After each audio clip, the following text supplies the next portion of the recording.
Pessoal, quando o Miguel Oliveira, numa entrevista, foi questionado acerca de falar inglês, né? Ele faz, olha a argumentação dele, pensando que nós somos crianças e que não entendemos as coisas. Ele fala assim: eu não posso falar inglês no altar? Qual é o problema? Eu posso falar árabe, eu posso falar o que eu quiser. Cara, não se trata de falar inglês. Ele argumenta como se a gente fosse os seres inanimados, ou seres que não compreendem o que está acontecendo ali. Não é o fato de. Ele não fala em inglês aleatoriamente. Primeiro, ele começa falando de que Deus levantou ele como profeta, sempre com essa mesma bablela, né?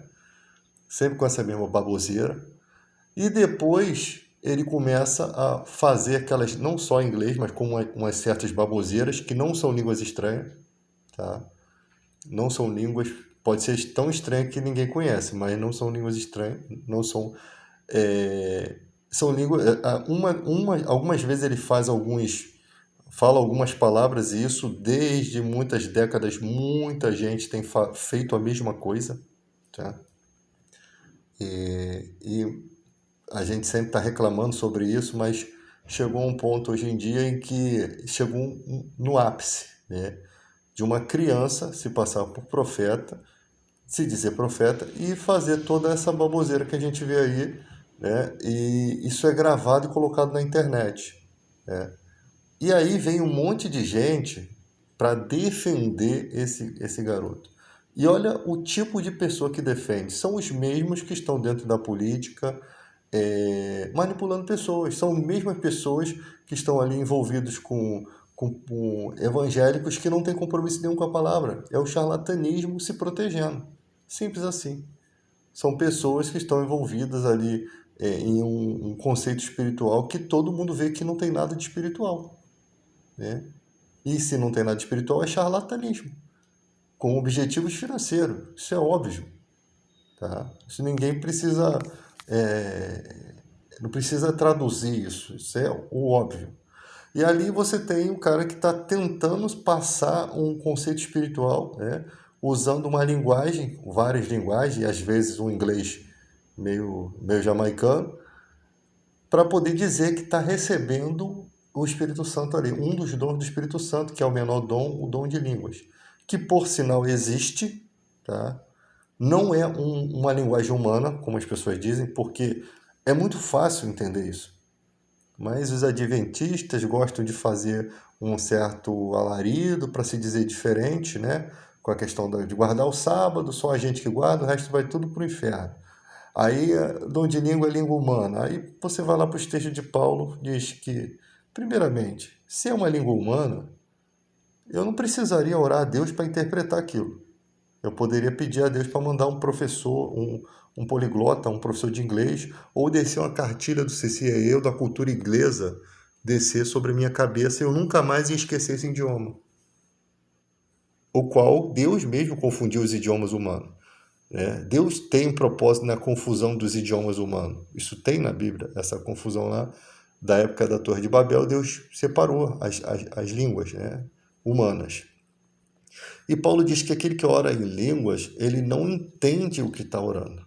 É por isso que ele precisa de um outro dom. Ele tem que orar para que ele também possa interpretar e para transmitir para a igreja o que está sendo dito, para que a igreja seja edificada.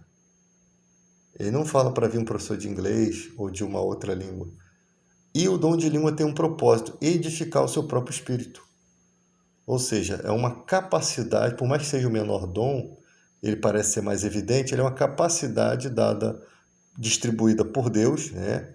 Que pode ser buscada e até alcançada, mas que Deus determina ali, aquela pessoa tem o dom de língua que edifica o espírito. Quando você vai ver no dia de Pentecostes, os homens que ouviram na sua língua materna, cada um deles ouvia aqueles homens falar as grandezas de Deus, ou seja, aqueles homens estavam adorando a Deus de uma forma que foi compreensível ao entendimento humano e eram adorações, mas só que eram homens que não tinham nenhum compromisso com a lei, eram homens gentios, não tinha nenhuma ligação com a lei, né? Então aqueles homens, ué, como essas pessoas elas só podem estar embriagadas? Pedro fala, não, elas não estão embriagadas. Isso é um cumprimento de uma profecia de Oséias, que o Espírito de Deus seria derramado sobre toda a carne. Ou seja, o próprio texto mostra que é um dom do Espírito sendo derramado sobre toda a carne, inclusive gentios. Aí tinha lá o texto, paz para os que estão longe, paz para os que estão perto, que quebraria o muro da divisão, o muro que dividia gentios e pessoas que seguiam a lei. Porque no Antigo Testamento, se você quisesse servir a Deus, se tornaria um prosélito. Então, você não sendo judeu, você teria que se circuncidar e se tornar um praticante da lei. Você era um prosélito, você era reconhecido ali como um praticante da lei, como Urias, né, que Davi mandou lá para morrer, era um prosélito. Um dos 60 valentes de Israel era convertido à lei. Ele era um gentio, mas convertido.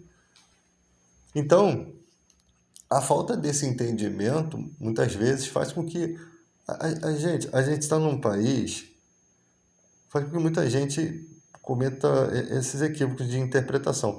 A gente está num país que a gente precisa ensinar para as pessoas que aquele print lá, que o cara diz que é o Papa Leão XIV, e está pedindo Pix porque o conclave ainda não empossou, a gente precisa explicar para essas pessoas que aquilo ali é um golpe. A gente está num país desse nível, que as pessoas caem em golpes desse tipo. Ou seja, essas pessoas são os pequeninos na fé que Jesus falou. Não está falando de criança, está falando de pessoas sem entendimento da vida. Você não pode fazer ela tropeçar. São pessoas que a mentalidade dela não desenvolveu. Então são pessoas que facilmente caem em golpes, são enganadas, sofrem muitas coisas e não pode a igreja fazer com que elas também sofram com essas mentiras, né? Aí vem o cara lá do dízimo, da época da década de 90 a 2000, começou esse negócio de trazer as pregações americanizadas, teologia da prosperidade. Muitos bons pregadores que a gente tinha aqui caiu nessa asneira, porque viram uma causa de ganho no evangelho muito grande, poder, né? E depois a gente só vê o escândalo aí. Agora está sendo denunciado aí o presidente da Quadrangular pela ministra Damares, né? E a gente só vê os escândalos, esses caras cheios de poder, mas todo envolvido em escândalo. E ali você percebe que da década de 90 para cá surgiu esse negócio de se não der o dízimo está roubando a Deus. E o pastor chegar a obrigar as pessoas a dar dízimo, né? Tem coisas até mais absurdas ali, ligar para a casa do cara, cobrar o dízimo, dizer que se não der está roubando a Deus. Uma coisa que está na lei judaica, que nem os judeus dão o dízimo, porque a casa do tesouro está debaixo daquela mesquita islâmica lá no Domo da Rocha. Está embaixo, está destruído, não tem casa do tesouro para que se retorne o dízimo. E o propósito do dízimo era converter os valores para órfãos e viúvas, para a manutenção do templo.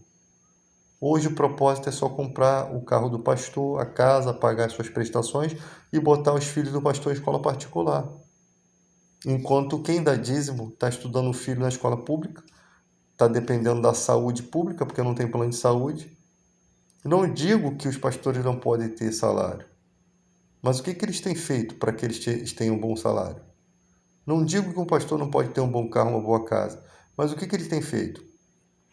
Porque quando você chega na igreja, em algumas igrejas, e você pede uma ajuda, quem faz por você são os membros da igreja. Muitas vezes o pastor se recusa a fazer. Eu falo das grandes igrejas. O pastor arruma logo uma forma dos membros fazer aquilo que cabia a ele. Porque Paulo diz que não são os filhos que têm que entesourar para os pais, mas os pais para os filhos. O pastor tem que deixar um exemplo para o seu rebanho, para os seus filhos na fé. Ele tem que ser o exemplo máximo. Ele tem que deixar um tesouro. Que tesouro é esse? O comportamento, as atitudes, né? Ele tem que deixar aqui um legado, guardar, cumprir toda a carreira, vencer o bom combate e guardar a fé. Porque enquanto ele fizer isso, Deus está guardando ele. Só que esses caras trocaram a salvação por dinheiro. E tem um montão assim. E depois eles não conseguem mais voltar. Existiu na época de Pedro um mágico, né? Um cara que fazia truques, que quando ele viu Pedro, ele viu milagres, né? Ele viu lá o acho que é o Felipe, né, fazendo milagres, e depois ele viu Pedro batizando com o Espírito Santo, e ele quis ter aquele dom de Pedro, ele tentou comprar. Aí Pedro fala: você não tem parte nesse ministério, porque você acha que esse ministério ele se consegue por dinheiro. Ah, então ore por mim, ora você por você. Você mesmo tá. Como é que uma pessoa vai ter, você pega aí 1 milhão de ateus, aí o cara começa a ver milagres na cara dele, coisas que ele não tem como dizer que não foi um milagre, coisas impressionantes.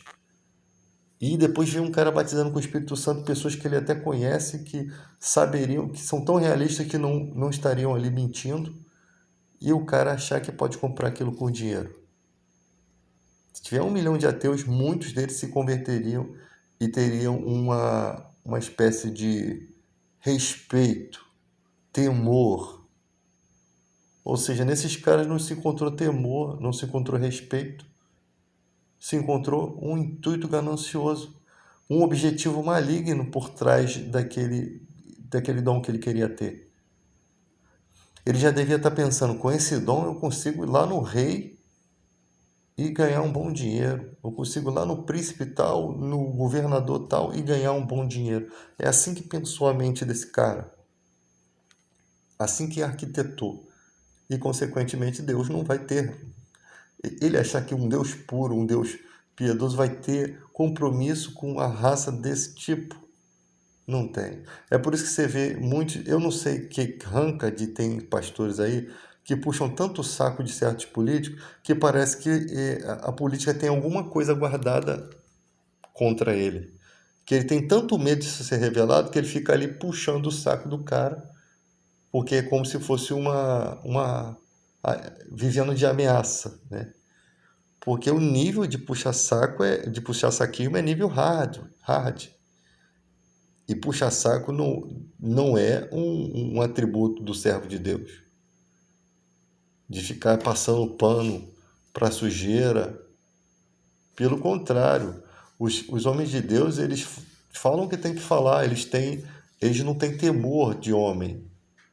Eles não temem punição de homem. Eles falam o que tem que falar. Só que você tem que ter discernimento como você vai falar, o momento certo, né? Você não vai sair pelo mundo aí desesperado e tu vai perder sua vida. Mas em certas ocasiões até a vida do cara está em risco, o cara não tem medo de falar. Porque Deus está com ele naquilo ali. E se ele tiver que ir, ele foi no tempo certo de Deus. Porque quando é assim, até os fios da tua cabeça, os fios de cabelo estão contados. Eu não posso, por conta própria mesmo, minha, sem nenhuma informação do Espírito Santo, sair pelo mundo aí pregar para um povo indígena lá que não aceita o homem branco. Mas dentro da dispensação do Espírito, a gente pode todas as coisas. Posso todas as coisas daquele que me fortalece. Então, esse jovem, ele, tipo assim, ele chegou, parece que é o ápice. Isso é bom acontecer, tá? Isso é bom. Porque se tornou deboche e tem que se tornar mesmo. Tem que se tornar deboche mesmo, porque pior é se a gente acolhe isso como verdade. É surreal. Ah, mas a igreja está sendo maculada. Negativo. Não é a igreja que está sendo maculada, não. O que está sendo maculado ali é a hipocrisia. Porque todo mundo sabe que existem pessoas sérias. E são poucas, tá? Pela quantidade de hipocrisia que a gente tem, pela quantidade de charlatão que a gente tem, são poucas as que mantiveram, né? E essas daí que tem, pô, isso não cabe na mentalidade humana. É tipo você querer dizer que o ser humano é um completo idiota, de acreditar que aquilo ali é um dom espiritual. A palavra de Deus, ela é primeiramente pura e eficaz. Qualquer pessoa que tiver contato com a palavra de Deus pode ser ateu há 1000 anos. Que tiver contato com a verdade, ele consegue entender que aquilo é verdade. Tá? E a gente tem que entender que o que é nascido da carne é carne. A pessoa tem que entender essa separação. ela só vai poder pensar nas coisas do Espírito, ela só vai poder ser capacitada a viver no Espírito quando o Espírito Santo vier e fazer morada nele. Eu e o Pai, aquele que me ama, eu o amarei, eu e meu Pai viremos e faremos morada nele. Ou seja, quando a palavra de Deus entra, meu irmão, já era. Entrou no coração, as escrituras passam a ser verdade. Não é verdade falado só da boca, não. Elas passam a ser verdades absolutas dentro de você. De forma que você mesmo não consegue contestar, porque aquilo é porque senão a Bíblia seria uma mentira, né? Porque a Bíblia fala que Deus escreveria no coração do homem suas leis.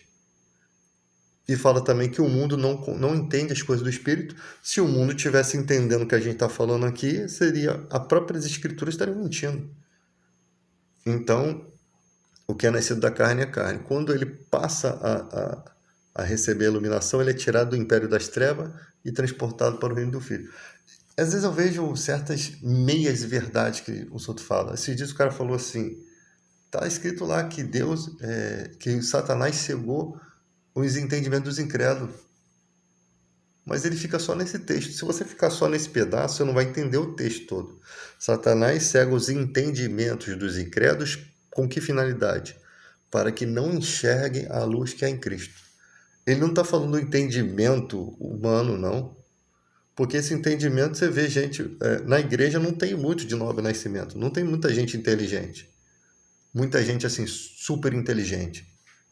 Essas pessoas que são muito inteligentes, elas têm a tendência a serem arrogantes, serem prepotentes. E isso acaba dificultando. E o reino de Deus tem que ser aceito com humildade. Isso acaba dificultando muito de enxergar a verdade. A riqueza, a arrogância, prende a pessoa como um laço, né? Como uma couraça.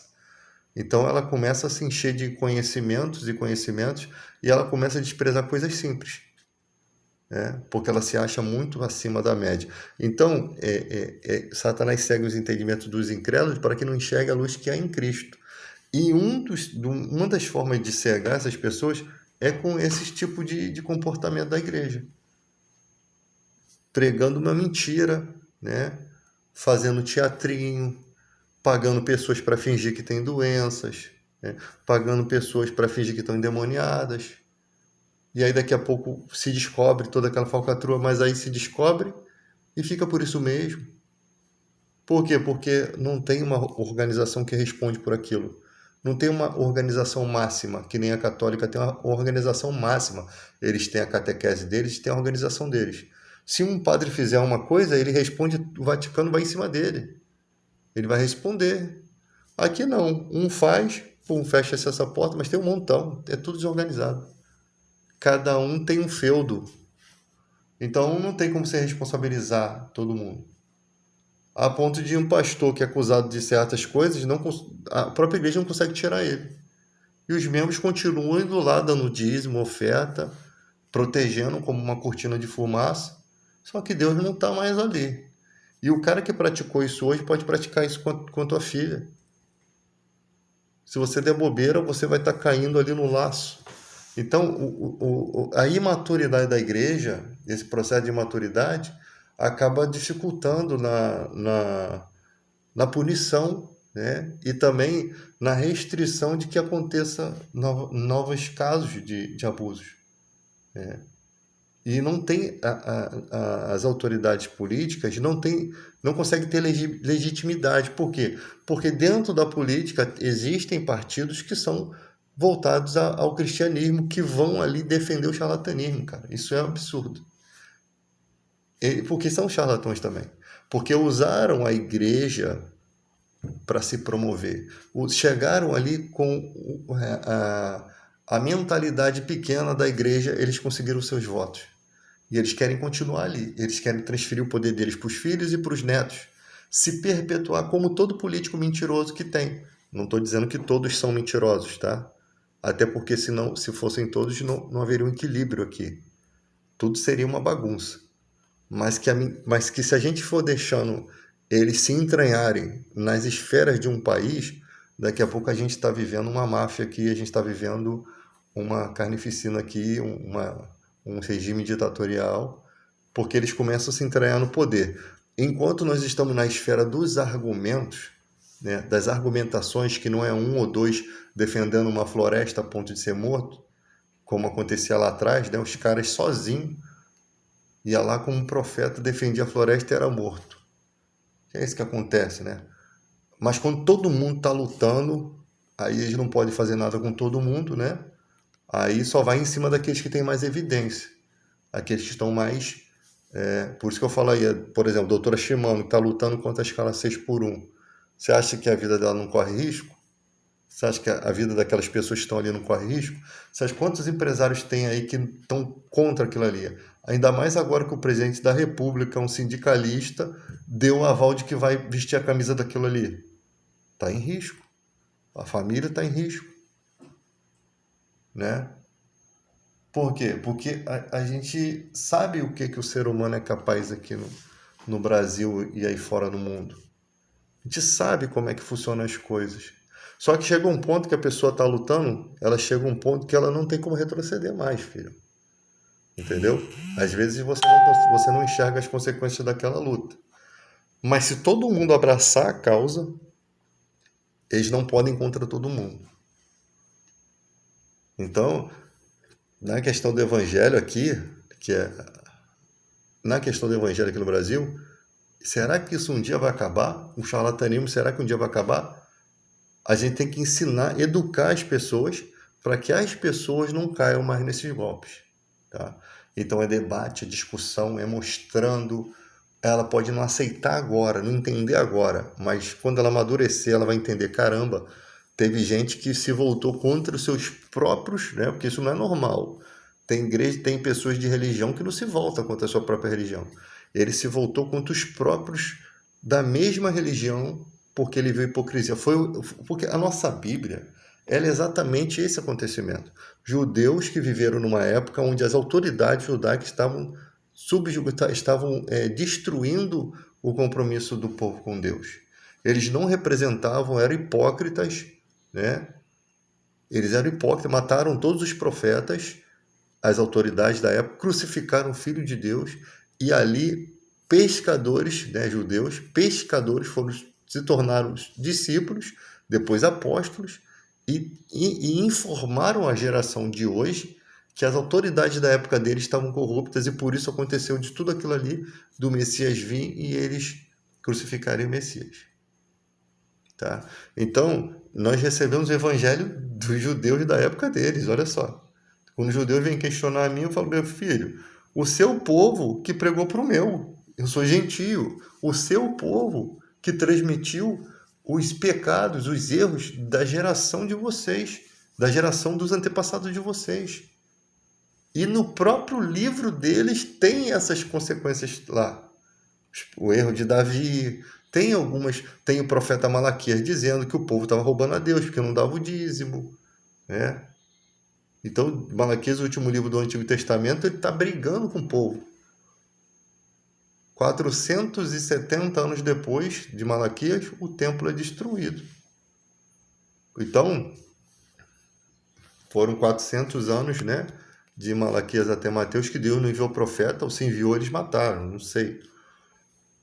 E aparece João Batista, depois Jesus profetiza a destruição do templo, falando lá do Tito Vespasiano, que é uma profecia de Daniel lá do passado, que está apontando lá para frente o que aconteceria. O povo na Judéia fugiu para os montes, e Jesus dando orientação de escape, né? E aconteceu exatamente na Judéia a perseguição. Então, Jesus falou, o homem da iniquidade ao qual profetizou Daniel. Aquele não é um anticristo final, mas tipifica um tipo de anticristo, alguém que ia fazer males, né? E acabou que ele fala isso exatamente quando ele fala da destruição do templo. Profeticamente, Jesus diz que o templo seria destruído, fala o acontecimento na Judéia, dá o escape para que fugisse para os montes de Petra, né? E toda a história está aí.